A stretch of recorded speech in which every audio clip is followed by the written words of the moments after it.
Law of Evidence and Legal Ethics Q1. Define and distinguish the documentary evidence and oral evidence. Documentary evidence. All the documents produced for inspection of court are called documentary evidence. Kinds of documentary evidence. A. Primary document itself. B. Secondary, certified copies, mechanical process copies, copies made from original or compared from original counterparts of documents against parties, oral accounts of contents of documents.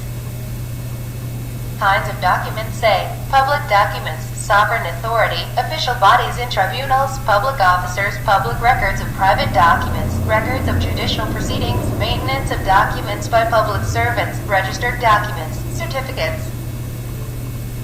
B. Private documents. All the docs other than public docs, oral evidence, all the statements of witnesses in relation to matter of facts under inquiry are called oral evidence. Voluntary oral evidence. Witness can give oral evidence. Voluntary oral evidence required by court when court wants proof of facts. All facts except contents of docs can be proved by oral evidence. Direct oral evidence about facts which could be seen, heard, or perceived. Difference 1. Documents and witnesses. Documentary evidence related to docs, while oral evidence related to witnesses. Oral evidence in case if the document or thing should be admissible in evidence, while in witness should be competent in case of oral evidence. 2. Proved and not proved evidence. Documentary evidence is proved while oral evidence is not proved in some cases. 3. Actual testimony and legal presumption in case of documentary evidence. Competency should be proved by actual testimony, while competency is proved by legal presumption in oral evidence. 4. Importance. Documentary evidence is more important than oral evidence. 5. Written and oral. Documentary evidence is in written form, while oral evidence in form of spoken word. 6. Examination in chief. Arbitration and cross-examination. In case of documentary evidence, documents are examined while witnesses are examined in oral evidence. 7. Reasonableness. Reasonability of depends upon documents, while reasonableness of oral evidence depends upon legal presumptions. 8. Production of docs and witnesses. Documents are produced during the while witnesses are produced in no. Heads. Documentary evidence. Oral evidence. 1. Relation. Related to docs. Related to witnesses. 2. Competency. Document or thing should be admissible. Witness should be competent. 3. Provedness. Proved in some case, not proved in some cases. 4. Actual testimony and legal presumption. Competency should be proved by actual testimony. Competency is proved by legal presumption. 5. Importance. More important, less important. 6. Form. In form of written, in form of spoken words. 7. Examination and cross-examination. Docs are examined and cross-examined. Witnesses are examined and cross-examined. 8. Reasonableness depends upon docs. Depends upon witnesses. 9. Production of docs and witnesses. Docs are produced in court. Witnesses are produced in court. Q2. What is leading question? When may it be asked and when may not be asked? The questions whose answer is expected is called a leading question. When should leading questions not be asked? A. Examination in chief, I or re-examination. Should not be asked in case of examination in chief or re-examination. B. Objection of adverse party should not be asked in case of objection of adverse party. C. Exception should not be asked if court does not permit. When can court permit leading questions? A. Introductory matters. B. Undisputed matters. C. Proved matters. Who can ask leading questions? A. Cross-examination, Swality Jira. Adverse party can ask to witness of his opponent. B. Examination in chief, Swality Ivitadai. In court permits, party who calls some witness can ask leading questions. C. Re-examination, Swality Mukar. In court permits, party who calls some witness can ask leading questions. D. Article number 150. Article 150 permits party to ask leading questions from witness who called by him. Q3. What is documentary evidence and primary evidence? Primary evidence document itself is called primary evidence explanation. 1. Execution of documents in several parts. Each part is primary evidence. 2. Execution of documents in counterparts. Each counterpart is primary evidence against those parties who are executing it. 3. Making of a number of documents by uniform process, as in case of printing, lithography, or photography. 4. Printout or other form of output of automated information system also act as primary evidence. 5. Printout or other form of reproduction of electronic documents also act as primary evidence. Q4. What is presumption? How many types it has? What are sources? She is introduction. Presumption is an acceptance of some fact as true or existent. If court presumes existence of some fact due to strong probability but without direct proof, it is called presumption. The burden of proof on party in whose favor it is, not on the party which is against it. Meaning, court should presume every document to be genuine which is attested by provincial or federal officer. Types: presumption of facts, presumption of lying. Presumption of fact, natural presumption, rebuttable cavalli-tarnate meaning. Presumptions about those things or events which happens in day-to-day life and we accept them as true. Drawing of inference is made through that inference which our mind draws logically and naturally. Example, if some person is with blood-stained clothes and a knife in hand, usually presumed as killer. B. Presumption of law, legal fiction, rebuttable or not meaning. Those arbitrary consequences, results which are annexed by law to particular facts. Drawing of inference is made through that inference about which law prescribes that it should be drawn. Example, it is presumption of law that a child below 7 years is not capable of committing some crime, or a person who has not been hurt for a specific period of time is considered dead. Q5. What are the duties of a lawyer? What are merits of a good and successful lawyer?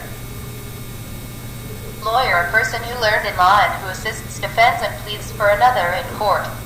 Duties of a lawyer: reports court or judge. 1. Punctuality. 2.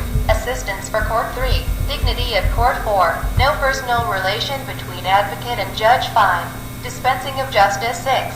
Fraud and concealment of fact to public. 1. Devotion. 2. Attitude with public. 3. Introduction as advocate. 4. Fees. 5. Judicial matters. 6. Disputed matters. 7. Advice. 8. Activities. What are merits of a good lawyer? 1. Ethics. Ethics in law are essential for each other. Lawyer should follow ethics. 2. Lawyer should have good knowledge of law. 3. Skills and confidence. 4. Hard working. 5. Punctuality. 6. Attitude. 7. Tolerance. (8). Honesty. Q6. What are kinds of evidence? Various kinds of evidence. 1. Original, primary, documentary, written, important. 2. Unoriginal, secondary, insufficient, used when original docs destroyed or lost or in possession of some person who does not produce. 3. Direct, relates to real disputed question of case and which is sufficient to determine responsibility. It may be oral, documentary, or on base of personal knowledge or observation. It cannot be based on inference or presumption. 4. Real, material, physical. The purpose of real evidence is existence of material object, inference and presence of material object. 5. Circumstantial, indirect, about circumstances or surroundings in which crime occurred. It provides basis for conviction. It can be relied when it is sufficient and beyond doubts and in absence of real evidence. 6. Personal, oral, important, only by eyewitness. Q7. What is identification parade? Introduction. Object is to enable witness to identify those persons or things which are involved in commission of offense and are not previously known by witness. It is not requirement of law, but is to test trueness or veracity of eyewitness. What is identification parade? It is not defined in Kanuni Shahadat. It has been described in relation to those facts which are relevant. 1. Facts which are necessary. 2. Facts which support or rebut refuse. 3. Facts which establish identity of thing or person. 4. Facts which fix time or place. 5. Facts which show relation of parties. How identification parade held. 1. First-class magistrate and 2 witnesses. On order of first-class magistrate with presence of magistrate and 2 witnesses. 2. Without delay after arrest of accused. 3. Investigation officer, or helping officer should not have access to identifying witnesses. 4. Dummies, Nycliashkas, persons similar to accused in color, height, structure, religion, and social status with which accused is placed. 5. Number of dummies 8 to 9. 6. Identifying witnesses, separation of witnesses from each other and from accused, identification by separate witness, separation of witness from other witness when he have identified, prevention of collusion, Sazicia. Nilabagad witness should kept separate from police. 7. Result of test of identification parade. First-class magistrate should record result of test on requisite form and witnesses should sign on it. Magistrate should certify that test is without any collusion. Evidentiary value of identification parade. A. Corroborative value. Taitayatastiki. IP is itself not substantive hakiki piece of evidence and it has just corroborative value. B. Admissible evidence. IP can be substantive when proper procedure is adopted and all legal requirements are fulfilled. Q8. How court can interfere when cross-examination of witness. Cross-examination. Examination of some witness by adverse party is called cross-examination. A. Valuable right. B. Relevant fact. C. Cross-examination of person who has been called to produce documents. D. Cross-examination of witness. 2. Character. E. Cross-examination about previous witness statement. F. Questions which are lawful in cross-examination to check trueness and position in life of witness. G. Failure to cross-examination. When any question is not challenged, then it is considered that opponent party admits that portion. H. Leading questions. Unlike examination in chief, leading question can be asked during cross-examination. I. Objects to check credibility, value and accuracy of witness.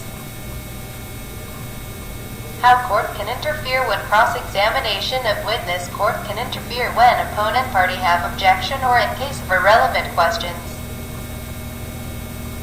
Q9. What is burden of proof? Does it shifts to accused? A burden of proof has two distinct meaning. Burden to establish case remains through trial in which originally placed, never shifts. Burden to introduce evidence can shift constantly by one party to other party, meaning if some person desire any court to give judgment about an legal right or liability, which is dependent on existence of those facts which he asserts, he should prove that those facts exist. General principles about burden of proof. A. On whom burden of proof lies when some person bound to prove existence of any fact. B. On whom burden of proof lies in suit or proceeding, who fail if no evidence at all were given on either side. C. Burden of proof about particular fact, who wishes court to believe. D. Burden of proof that fact which is to be proved to make evidence admissible. E. Burden of proof that case of accused which comes with an exception if some person is accused of any offense. Burden of proving existence of circumstances is upon him and court should presume absence of such circumstances. F. Burden of proof that fact which is within knowledge. G. Burden of proof death of that person who is known to be alive within 30 years, who insists. H. Burden of proof that person who has not been heard of for 7 years is alive, who insists. I. Burden of proof about relationship in cases of partners, landlord and tenant or principal and agent, who insists. J. Burden of proof about ownership, who insists.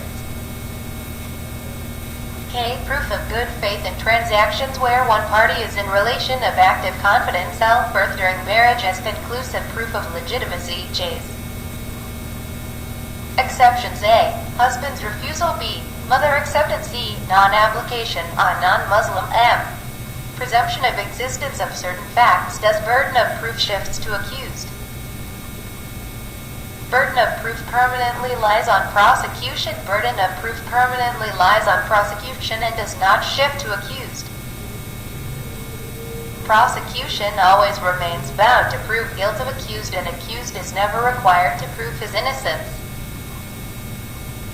Plea of general exception or plea of alibi. If accused takes plea of general exception or plea of alibi, moga or dat say adam mojudegi ka usar. Even then, prosecution remains under burden to prove charge against accused. Charge accused is not to prove his innocence. Self-defense is burden of proof to prove. Self-defense is considered so heavy on accused, therefore prosecution is bound to prove case against him. Q10. State the article of Kanuni Shahadat where secondary evidence permissible in provision of primary evidence. Introduction. Secondary evidence can be given to prove primary evidence. Original documents, which forms part of judicial record, is not available and only a certified copy is available. Documents speak more than men. Therefore, documentary evidence is preferred over oral evidence. Similarly, primary evidence is preferred over secondary evidence. However, secondary evidence can be relied in those exceptional cases which Kanuni Shahadat order has provided. When can secondary evidence be given in relation to documents? 1. Original docs in possession or power of other person. 2. Admission of existence. Condition or contents of original docs. 3. Destruction or loss of original docs. 4. Failure to produce original docs. 5. Copies through microfilming or other modern devices if volume or bulk of original docs. 6. Not movable original documents. 7. Original docs under Article 85 of Kanuni Shahadat Order 8. Certified copy. 9. Numerous accounts or other documents. Huge collection of original docs. To save time. 10. Judicial record when original docs not available.